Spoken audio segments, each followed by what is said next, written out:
Big Brother's coming, revealed secret plan to tag every man, woman, and child. Now, this is a 1989 Sun article out of the UK. Now, the Sun is definitely a trashy tabloid magazine. But what they're showing you 20 years ago is basically a syringe.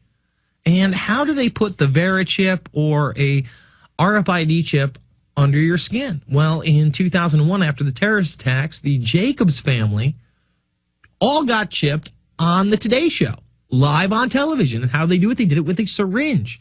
You see, the actual chip is only the size of a grain of rice. It's very small. So that's when we start getting into this. Let's read this article because it has got some pretty killer info in it. And I hope to God this info is wrong, but it is eerie that it would be in this article from, again, 20 years ago. Coded microchips implanted in every person in the country would tie all of us into a master computer that could track anyone down at any moment. And plans for such a system are already underway, whether you like it or not. The secret scheme is being touted as a service for the protection of the people by high government officials, but some insiders who object to the move say it's another way for Big Brother to control its subjects. Transmitters. Top-level national security agents are trying to convince sources in the Bush administration to begin to begin a project in which every man, woman, and child will be implanted with a tiny transmitter, claims Davis Millerand, a critic of government intervention, who says he has received leaked information from inside sources. They're trying to say this would be a good way for authorities to quickly track down missing persons and children, as well as criminals and spies. And they have used that excuse. Now, they've expanded that recently into, it'll have all your medical information, and if you are allergic to a vaccine or a certain type of medication, this could save your life. Excuse me. Now, here's where it gets really interesting. Injections.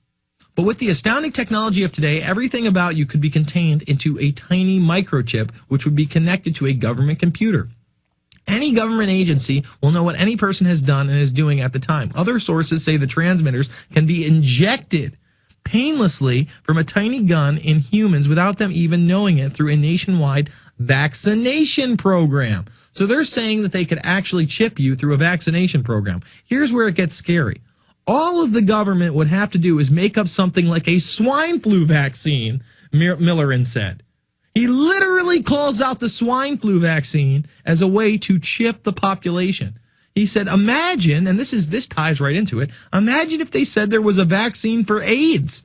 People would rush in droves to get shots. And they've just recently announced they're working on an AIDS vaccine that apparently works in something like 30% of the population. What about the other 70% that are taking a weakened AIDS virus? That's a subsection. I might as well read the rest of the article. It's just too intriguing. The doctors themselves may not even know what they're injecting. They could be told the microchips are genetic implants that reprogram the body into fighting disease. He adds the program would require all federal, state, and local government workers to undergo the injection, something you did see with this swine flu vaccination. It would be only a matter of time before everyone is implanted with a microchip and a slave to the government. We'll be back after this. It's the InfoWarrior.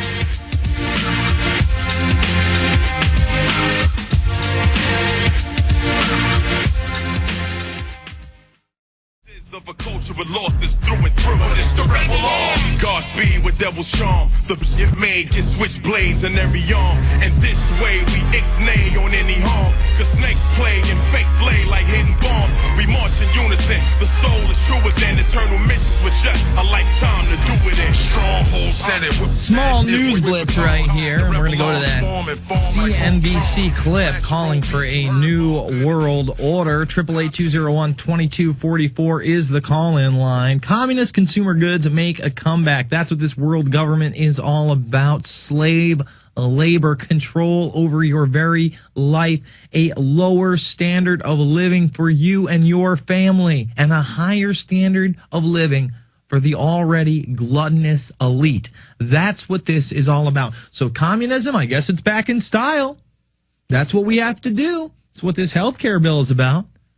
Landmark health bill passes House on close vote 220 to 215 late Saturday night.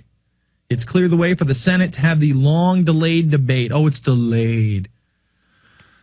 I should have known this was going to happen while I was taping live on C-SPAN yesterday, and I had to see this one guy saying, we were going to change it under Roosevelt. We were going to change it under Eisenhower. We were going to change it under Ford and under Nixon.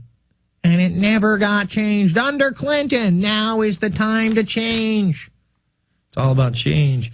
Obama is going to attend the Fort Hood Memorial on Tuesday. Of course, there's going to be some kind of a memorial. Any way you look at it, this is going to be used to pass anti-gun legislation, especially in Texas, one of the most free states in the union when it comes to gun laws. 40 leaders plan to attend climate change talks, says the UN.